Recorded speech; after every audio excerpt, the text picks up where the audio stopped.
Hello students, welcome to US foundation. Myself doctor Vikas. Last class में हम लोगों ने बैक्टीरिया के बारे में पढ़ा था, उसके इंट्रोडक्टरी पार्ट के बारे में पढ़ा था, उसका क्लासिफिकेशन पढ़ा था और उसका बेसिक प्रॉपर्टीज़ क्या होता है वो पढ़ा था। आज basically we will deal with the structure of bacteria.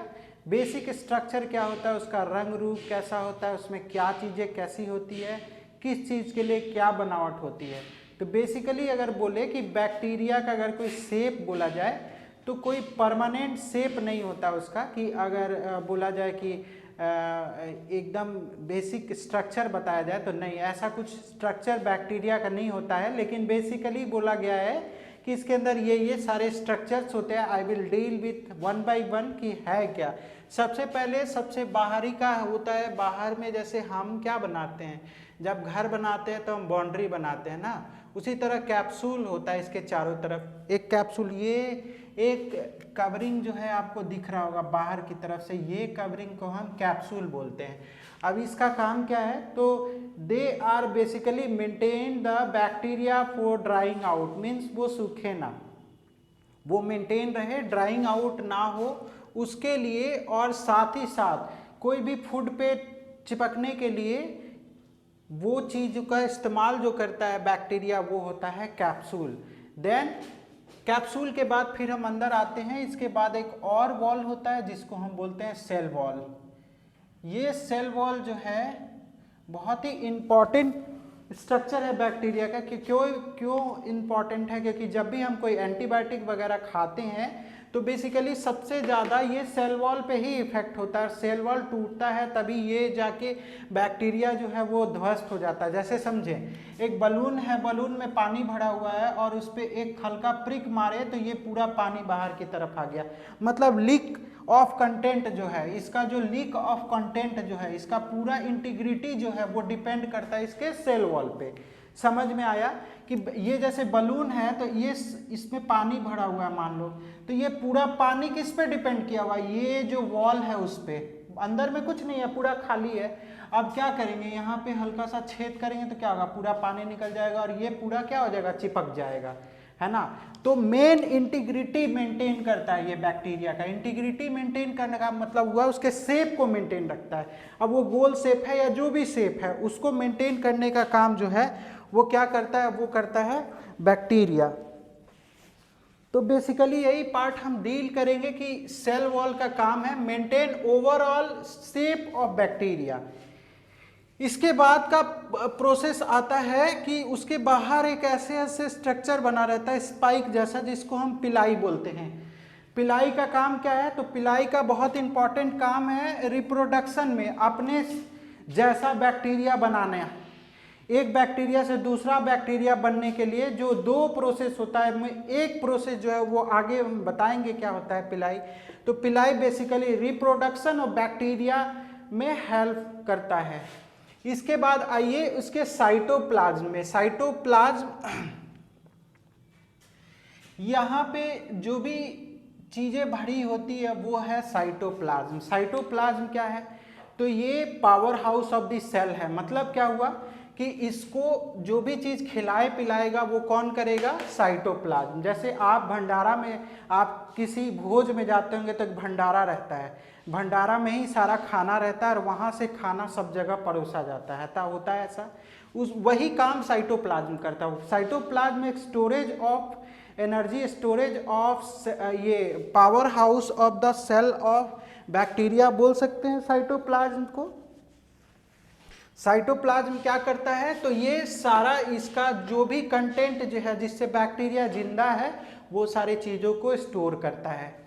इसके बाद आइए, इसके अंदर एक प्रोटीन होता है जिसको हम राइबोसोम बोलते हैं। राइबोसोम प्रोटीन जो है ये प्रोटीन बनाता है, डीएनए प्रोटीन वगैरह बनाता है। प्रोटीन बॉडी बिल्डिंग सेल्स होता है, जैसे हमारा बॉडी प्रोटीन से बना हुआ है, उसी तरह से बैक्टीरिया के लिए जो प्रोटीन बनाता है वो है राइबोसोम। इसके बाद आए तो इसके बाद इसमें न्यूक्लियोटाइड्स होता है। न्यूक्लियोटाइड्स जो है वो न्यूक्लियस को मेंटेन रखता है, जिससे बैक्टीरिया को एक मेमोरी सेल डेवलप होता है और वो जानता है उसको करना क्या है, क्या कॉज करता है वो। तो ये सारी चीजें जो है वो न्यूक्लियोइड के अंदर आती है।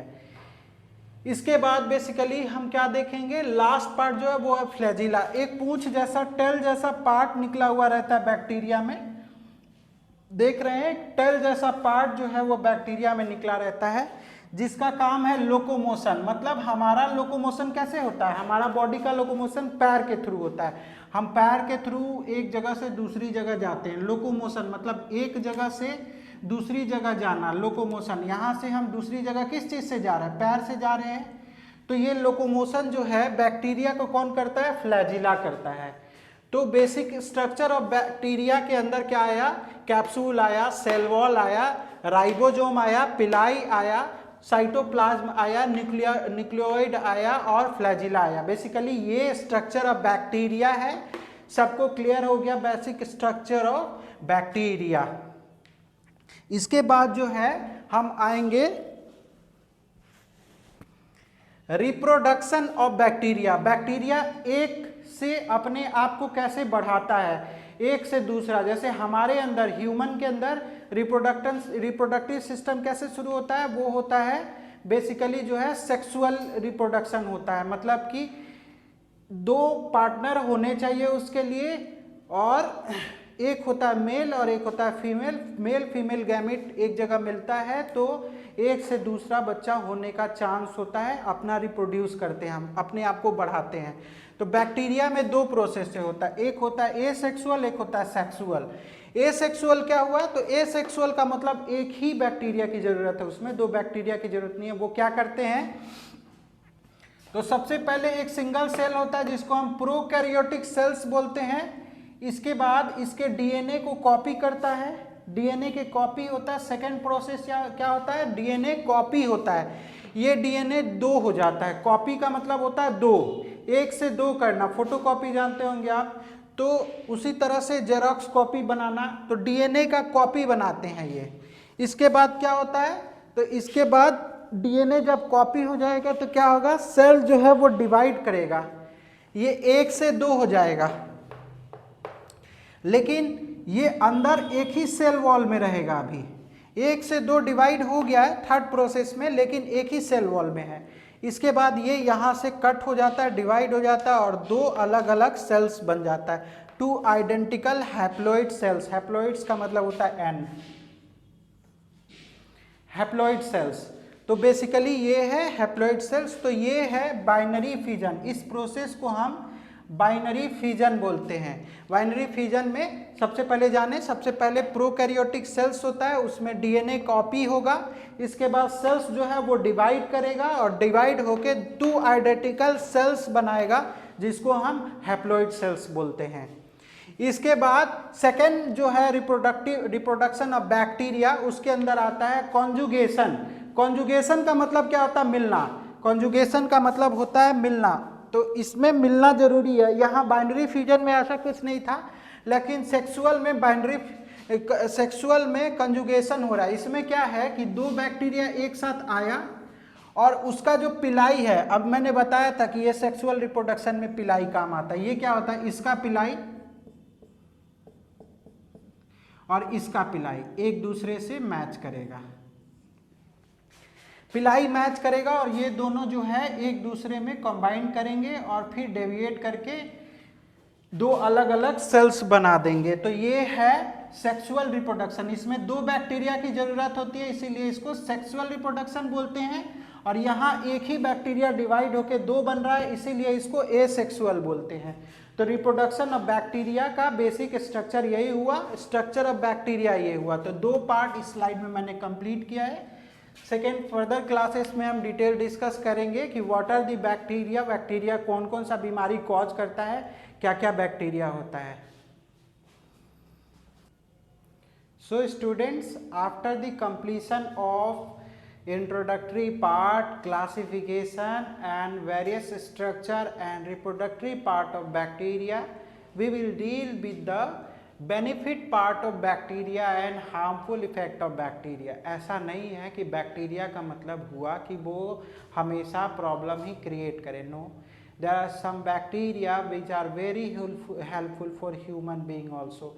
बहुत सारे बैक्टीरिया हैं जो बहुत ज़्यादा काम में आते हैं, जैसे कि चीज़ बनाने में योगर्ट बनाने में, बटर मिल्क बनाने में या अचार बनाने में, ये सब में बैक्टीरिया का बहुत बड़ा मेजर रोल है। लैक्टिक एसिड का फॉर्मेशन ये क्रिएट करते हैं और मिल्क प्रोडक्ट बनाने में बहुत काम आते हैं। आप सुने होंगे बैक्टीरिया के बारे में, दही के बारे में, और वो बहुत ही हेल्पफुल होते हैं हम ये चीज़ बनाने में। या फिर अचार जो हम खाते हैं बहुत मज़े लेकर, वो भी बैक्टीरिया के हेल्प से ही बनता है। इसके बाद आते हैं कि बहुत सारा वाइटामिन्स का प्रोडक्शन भी ये करता है बैक्टीरिया। वाइटामिन्स का प्रोडक्शन करता है कहाँ? इंटेस्टाइन में, हमारे इंटेस्टाइन में। ये बात जान ले कि हमारे शरीर में भी बहुत सारा बैक्टीरिया है, लेकिन ये बेनिफिटेड बैक्टीरिया है।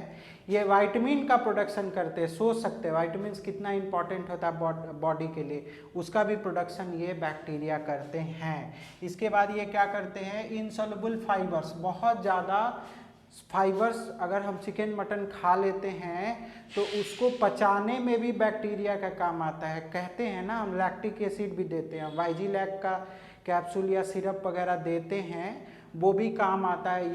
यही चीज़ें होती है उसके अंदर। क्या होती है? बैक्टीरिया ही होता है। वो क्या करता है?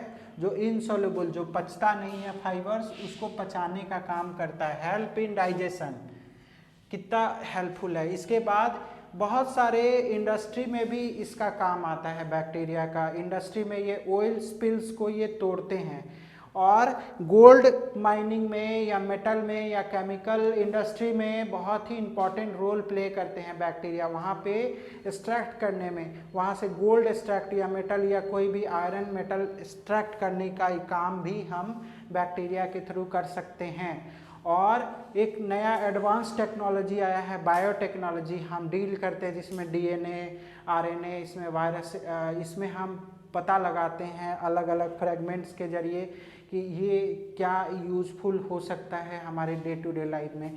तो बायोटेक्नोलॉजी लैब्स में भी बैक्टीरिया का बहुत हेल्पफुल है। बायोटेक्नोलॉजी लैब में इसका बहुत ज़्यादा यूज़ करते हैं हम। और न्यूट्रिएंट्स के रिसाइकलिंग में, फिर से बनाने में भी बैक्टीरिया का काम आता है। रिसाइकलिंग, न्यूट्रिएंट्स को फिर से बनाने में भी बैक्टीरिया हेल्पफुल होता है। और बहुत सारा एंटीबायोटिक है, जैसे स्ट्रिप्टोमाइसिन हो गया या नेडिसोमाइसिन हो गया, नेडिफ्लॉक्सासिन हो गया। ये सारी चीज़ें जो है वो बैक्टीरिया के थ्रू ही ये एंटीबायोटिक बनता है। तो एंटीबायोटिक बनाने में भी बैक्टीरिया का मेजर रोल है। तो ये सारे बेनिफिट्स हैं बैक्टीरिया के, जो काम आता है बैक्टीरिया हमारे डे टू डे लाइफ में, हेल्पफुल बैक्टीरिया है। लेकिन कुछ हार्मफुल इफेक्ट भी है बैक्टीरिया का, जो बहुत मेजर रोल प्ले करते हैं बीमारी कॉज करने में। हम एंटीबायोटिक खाते हैं उसके अगेंस्ट और हम ठीक होते हैं।